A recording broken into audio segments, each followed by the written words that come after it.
famous book starts with Pip arriving at somebody's home. Talk about yourselves. You knew that without needing another clue.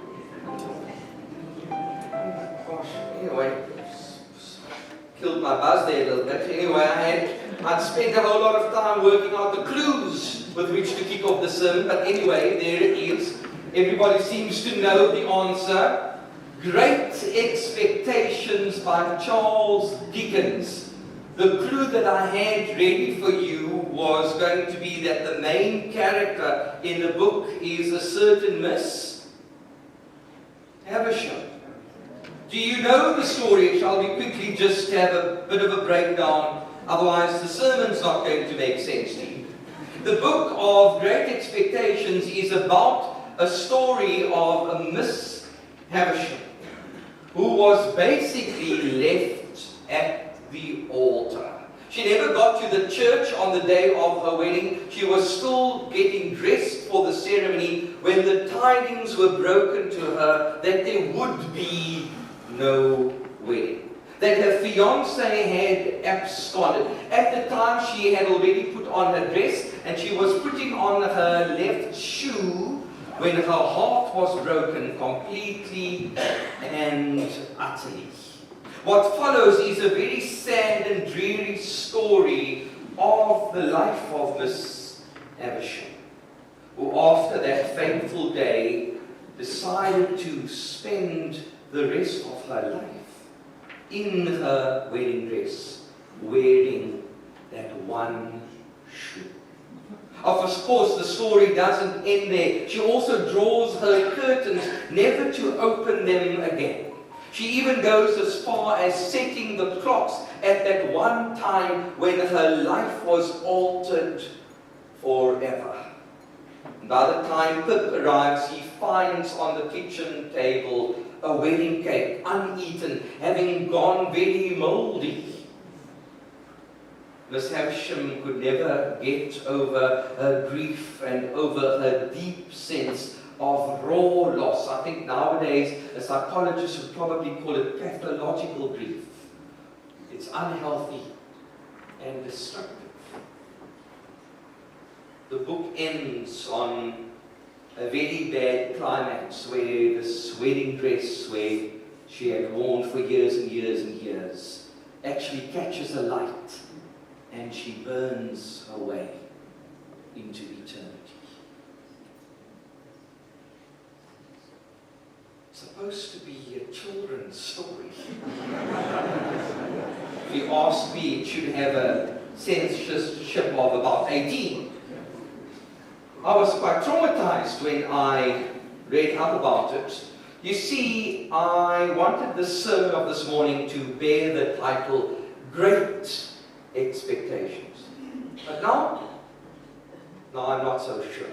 Anyway, keep that at the back of your minds as I speak. The tale is, of course, quite exaggerated. And Charles Dickens created the drama that he wanted to, and he got it right. I mean, I was riveted right up to the last page. I was riveted probably because at least some of the stuff written about in the book sounded familiar and rang a bell deep down here in the forgotten chambers of my heart. For we have all been there, haven't we? To either a greater or a lesser extent. We have all known some harrowing disappointments. And we have all been through some paralyzing bereavements. And dare I say, we all have, at some point in time, had our expectations not met, and our dreams not coming true, and our wishes not fulfilled. So now that I come to think of it, maybe Great Expectations is a perfect title for this sermon after all. For we have all been there.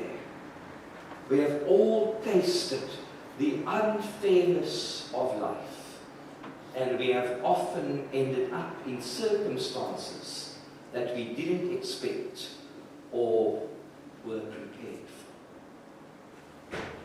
Sometimes, every now and then, not often enough if you ask me, every now and then life does exceed our expectations. We do get more than we bargained for. There are these moments of serendipity in life where we stand astounded by how beautiful and how happy life can be. Sometimes our expectations are not only fulfilled, they end up being exceeded. Like the other day when I went to that well-known coffee shop at Cape Town waterfront, Vuvuteros. There I was served the best flat white I had ever tasted.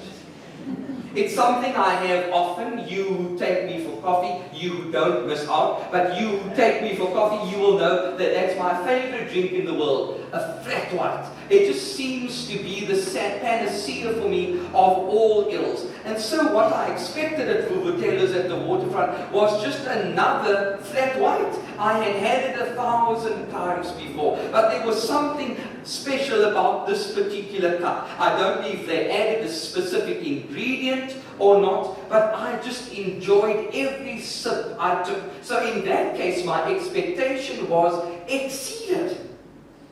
And sometimes life does that. Sometimes we are blessed with wonderful surprises.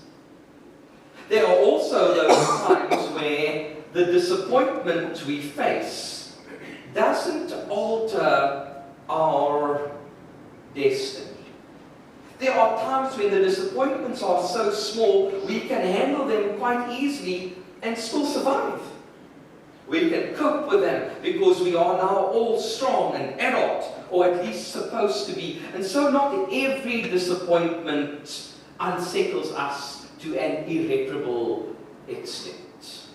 I suppose my latest manageable disappointment was the movie Gladiator 2. I thought that I would splurge a little bit, and I spoiled myself with a ticket at the theatre at Cavendish, I think it was. And I thought it's going to be as good as the first one, but I should have known when Russell Crowe wasn't in it. And so I watched it, and guess what? I actually fell asleep halfway through. Maybe that's why the movie was a disappointment, because perhaps I missed out on the main story right an hour in. But anyway, I caught 40 winks right in the middle of it. And I left the theatre that day thinking, gosh, that's 130 Rand badly spent. It was quite a disappointment. But I could continue my day undisturbed. I was fine, and I even slept as sweetly as I did in the cinema later that night. So not every single disappointment flattens us. But there are those disappointments that come our way, which rattle us severely. There are those expectations that when they are not met, make us feel as if we will never recover, as if we will never work through it, as if we will never get over it. My most soul-shattering moment in my lifetime was probably the day my friend drowned in 2009. I remember when his body was brought in by the NSRI and how I stood at PE Harbour bashing, almost smashing the windows of their offices. And at that point in time, I was absolutely convinced that I would never laugh again. And as silly and as stupid as that now sounds, I believed it. I thought that I would never ever get over Barry's death, and that I would never, for the rest of my days, ever laugh again. That's how big the disappointment was. That's how indescribably devastated I felt. And maybe something similar has happened to you somewhere along the line.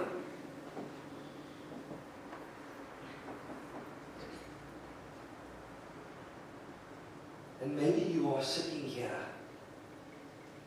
with dashed hopes, and with a broken heart.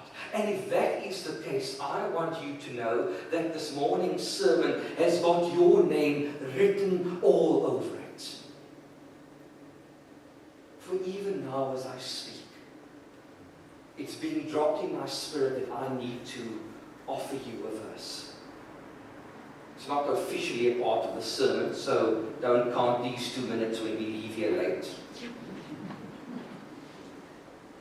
There's just an urgency that's come over me all of a sudden that I need to share this verse with somebody sitting in this building today, and if it is you better listen up. It's Isaiah 40. Verses 28 to 31. There's a disappointed person sitting in this church building this morning needing to hear this. It's coming straight at you if you are the person who needs to hear this. I want to give you the words of the ancient prophet in the Old Testament who said that those who wait on the Lord shall renew their strength. They will rise up with the wings of eagles, the word says. They will run and not grow weary. They will walk and not faint. I'm getting an overwhelming sense that somebody here today needs to hear that. And if it is you, you need to own that verse and you need to claim it for yourself. As if your dear life depends on it. The Bible is littered with characters who had their great expectations shattered.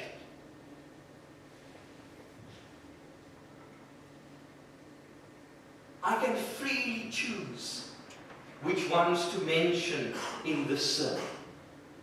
As I was paging, thinking what would be the best ones to call to mind this morning, they all happen to come from the Gospels.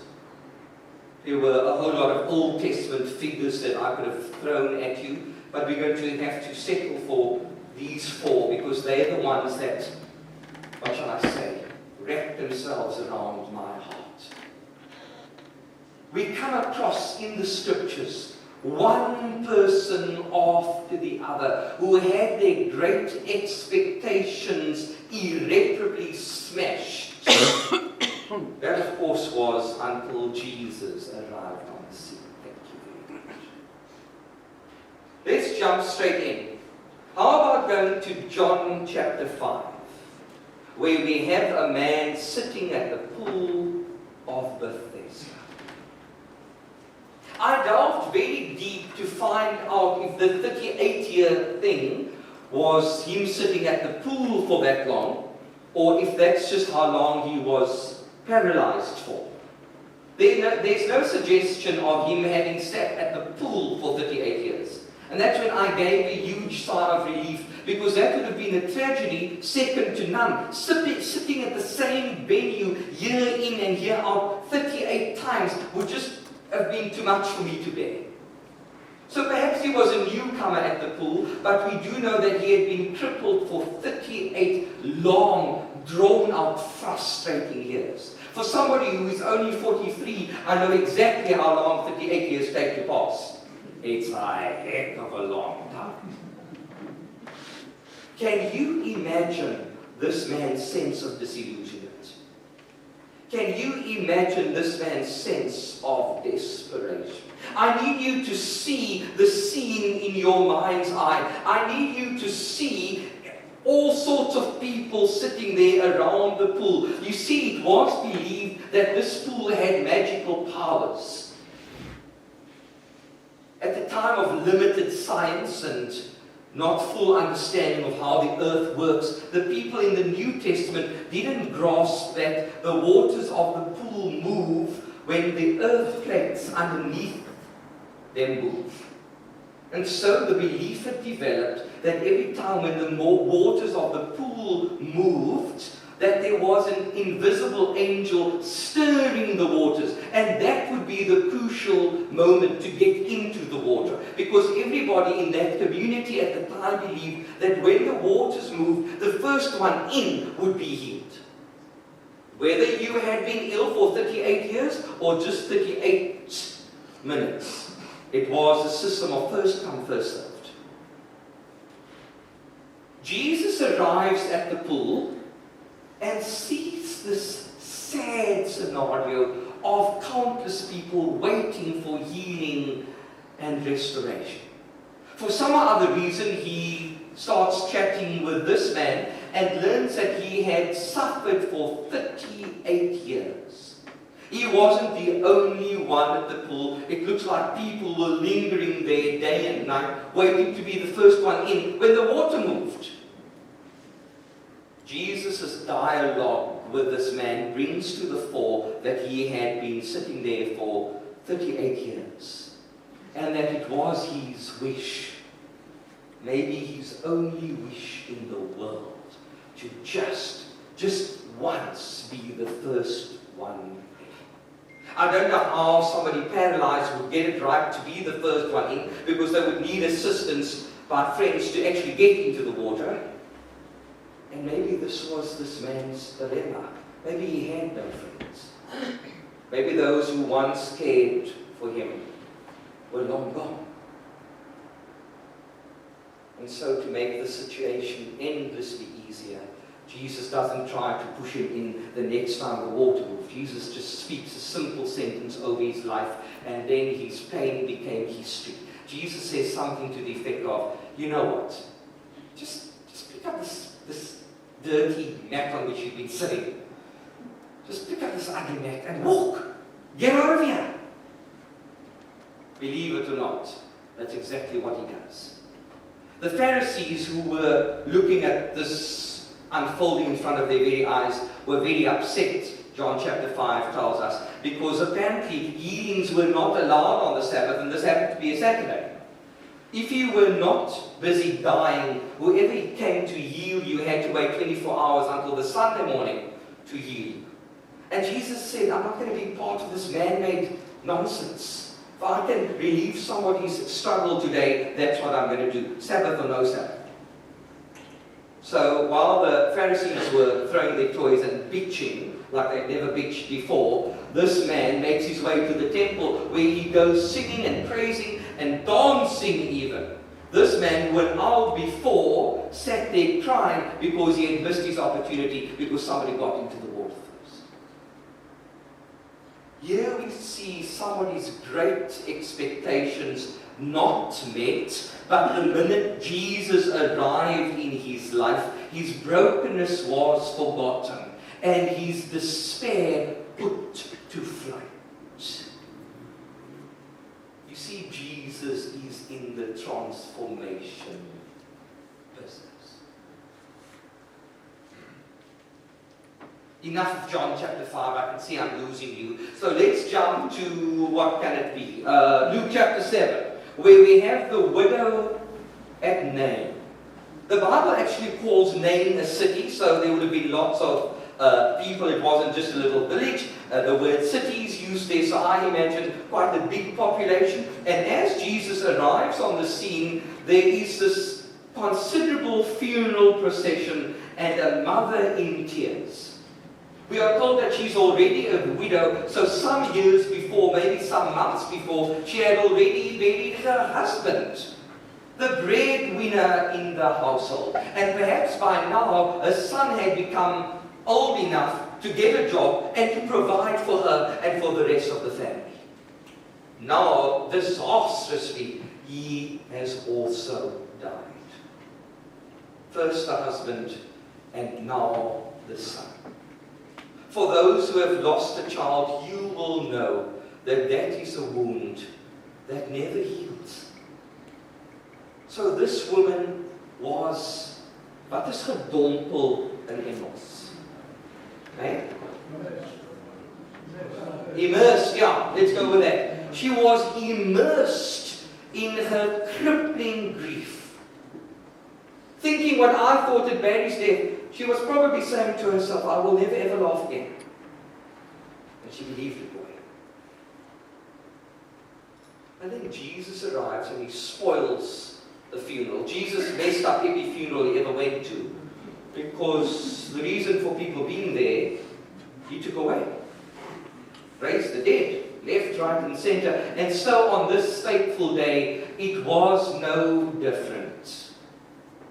And this woman who couldn't look forward to any Christmas or any New Year or any next birthday or anniversary, her life was changed right then and there. I say again, Jesus is in the transformation business. So few of her wishes had come true. So few of her dreams had been realized, until Jesus' presence was felt and his touch experienced. Can I also quickly just mention the blind man in Mark chapter 10? Sat there at the gate of Jericho waiting for who knows what.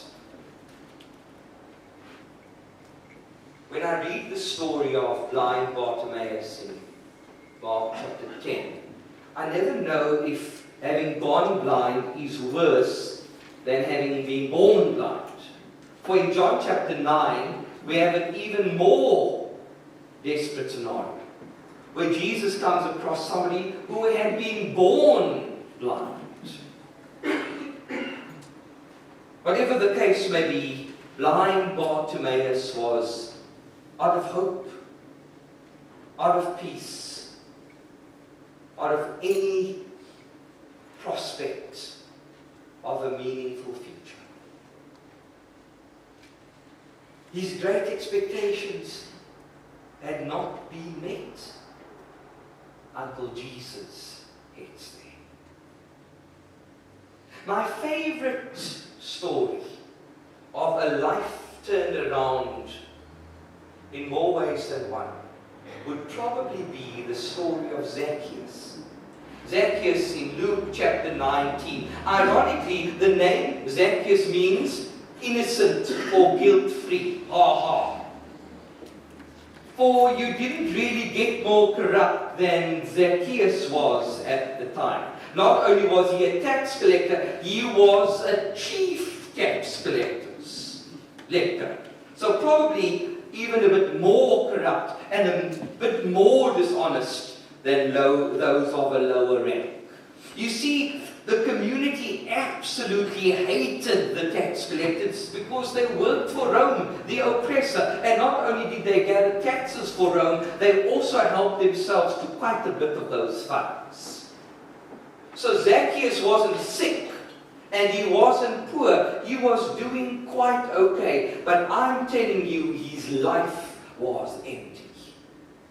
The fact that he so quickly responds to Jesus speaks volumes of how great his need was. He expected his money to make him happy. He expected his position to satisfy him. He expected that all that he could buy, that how comfortably he could live with all of his luxury and all of his benefits, that his life would be satisfied. And yet, right in the middle of his soul, there was this unspeakable void.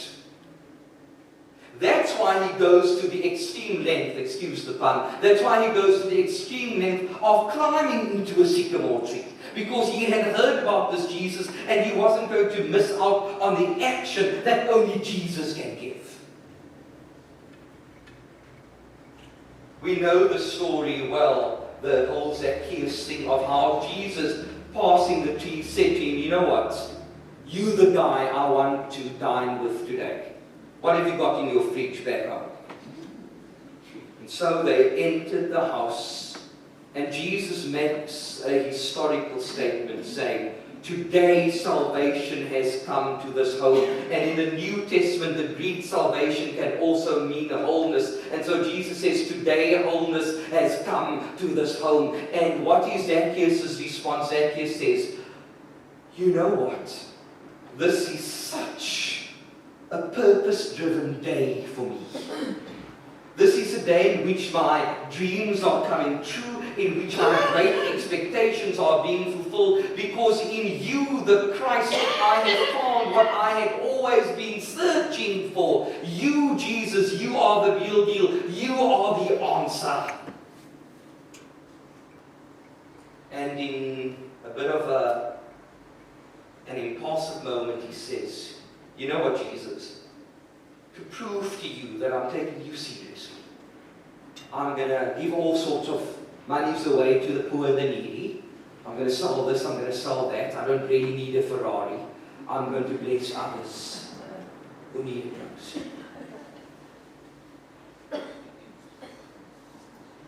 The fact that he had lots didn't mean that his life was contented. The fact that he gave Jesus a chance suggests to me very strongly that he was looking for more. That his high-powered job meant very little. That all his money could only bring him to a certain point. When I read the story of Zacchaeus, every single time a quote by Saint Augustine comes to mind without fail. For it was this great man of the church who one day prayed and said, O God, thou hast made us for thyself, and our hearts will be restless until they find their rest in thee.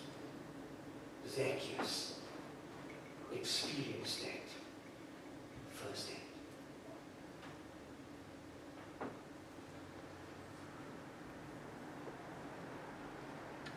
Is it going to sound too corny if I, at this stage in the sermon, say that Jesus never disappoints? Is it going to be a bit, what would I call it? A bit kitsch? Eh? You see, your bored looks are not helping me. I'm trying to make the sermon work, but you're giving me very little energy from the pews. Not really working for me, but anyway, I'm almost there. I just feel that in this place in the sermon, I need to say to all those who have had their great expectations blown out the window, I need you to know that Jesus never disappoints.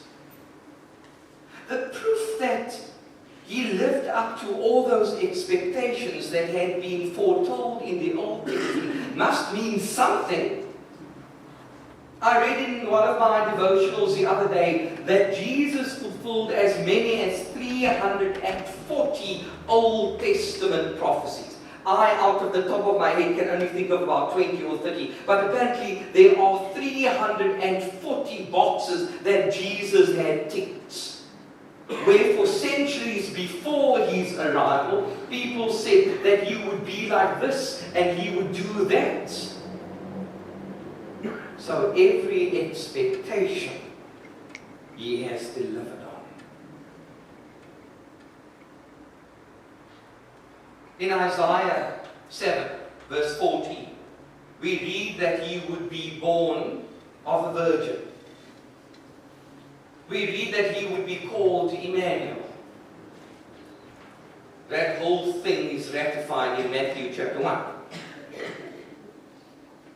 In Isaiah 9, we read that he would be called the Prince of Peace. In Malachi 4, verse 2, it was predicted that the Son of Righteousness, S-U-N, would rise with healing in its wings. Jesus, going from town to town, from city to city, and from village to village, bringing healing to all sorts of people without any strings attached. Surely that is the evidence for that verse becoming true in front of people's eyes. You know what? Even where he would be born had been predicted in the Old Testament, Malachi 5 verse 1, where there's something about Bethlehem. even the obscure village of Bethlehem as his place of birth was no accident. It had to be that way. Not everybody here, not all of us, me or you sitting in front of me, will be getting the Christmas we wanted. Because plans change and life is unfair. And so we did have our dreams for the 25th of this month. From late September, early October, we've been doing preparation. We've made ourselves ready for a special Christmas. The children were going to be here. And some of you who only know your grandchildren via Zoom or Skype, you were counting off the days, for this was going to be your first Christmas where everybody would be present. But you and I know that this world is an unpredictable place. And so now that's not going to be the case. Because you did have to consult with a doctor and the news was not so good. Or you did receive that phone call from overseas. And now you've had to adapt quite drastically. Some of us, can I take the risk of saying, some of us have even lost loved ones who we had no idea wouldn't be around the Christmas table this year. It's not going to be a Merry Christmas for everybody. Sometimes our expectations are not met. Maybe it's not Christmas which is a crisis for you. Maybe you're not going to get a great Christmas, but you're coping with it, you're going to make it work. I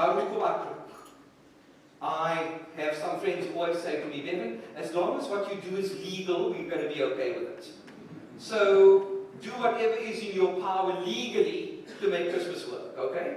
Maybe it's not Christmas which is a dilemma for you. Maybe this whole year hasn't been so lekker. Maybe 2024 has just been so tough that you, as you see Christmas approaching, you are feeling bruised, and you are feeling battered, and you are feeling broken, and you are feeling like life has really just come close to destroying you. Maybe I shouldn't talk about Christmas. Maybe your Christmas is already spoiled. Maybe this year has not been a good year for you. And remember where we were 12 months ago, in December 2023? We were all saying things like, 2024 is going to be my year. And maybe you were far away, but maybe you got to the 3rd month of this year, and maybe something struck your life, and the wheels came off, and here you are 9 months on, still not having recovered. And if you fall into that category, I want to say to you, I want to say it straight to your face, that Jesus never disappoints. All the figures that I mentioned earlier in the sermon, the blind man, Zacchaeus, the widow at Nain, they all gave Jesus a chance in their lives.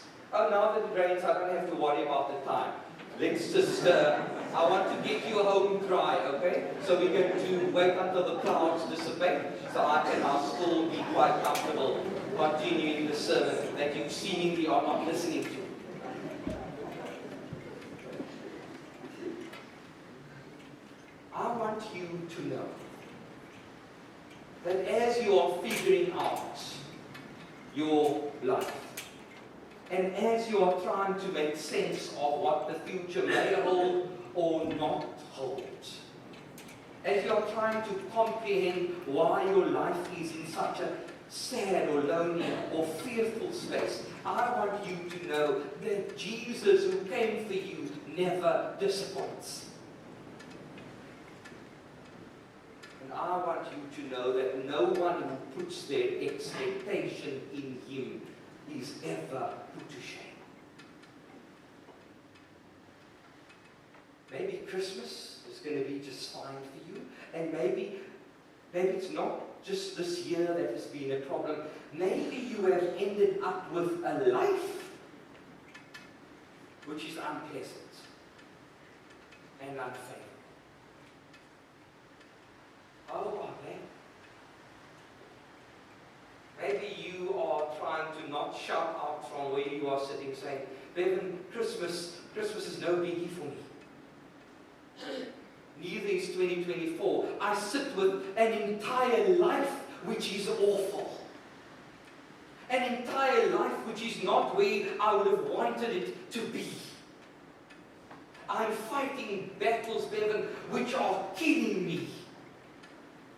And the loneliness is just too much for me to bear. Maybe for you the night has become too dark, and maybe for you the road has become too long. I just have one thing to say to you. I want to say to you that you need to come to Jesus. And at this Christmas you have to kneel at the cradle of the Christ.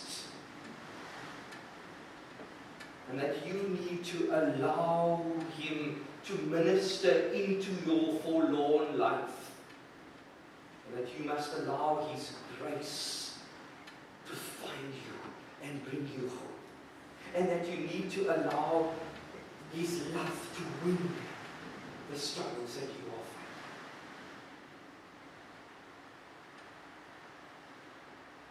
And that you need to have His light at the last say over your darkness, once and for all.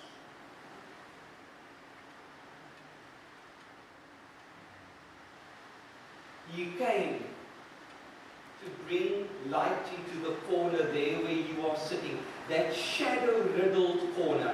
He came to light a candle for you right there where you are trying to hide. For there is one thing that He doesn't want, and that is for you to be sitting in the dark.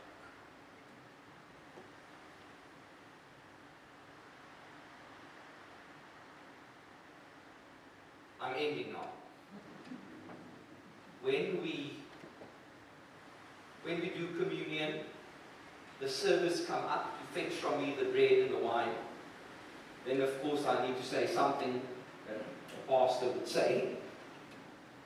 And I say something which for me is an eternal truth.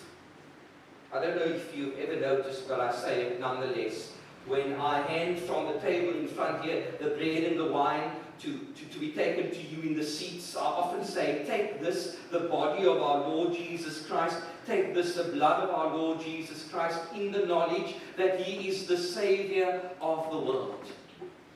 In the knowledge that He is the light of the nations. In the knowledge that He is the friend of sinners. In the knowledge that He is the hope of every person. And there is not a thing in the world that I am more persuaded of than this, that He is the hope of every person, and that He is your hope. And so this Christmas will only end up being a true Christ Mass if you give Him a try in your life. And if you allow His love to soothe your sorrows, and if you allow His light to conquer all in your situation. I believe with every cell in my body that He is the Savior of the world. That He is the light of the nations. That He is the friend of every desperate sinner. And that He is the hope of every wounded person. And that would include, with a God such as that, who cannot have great expectations.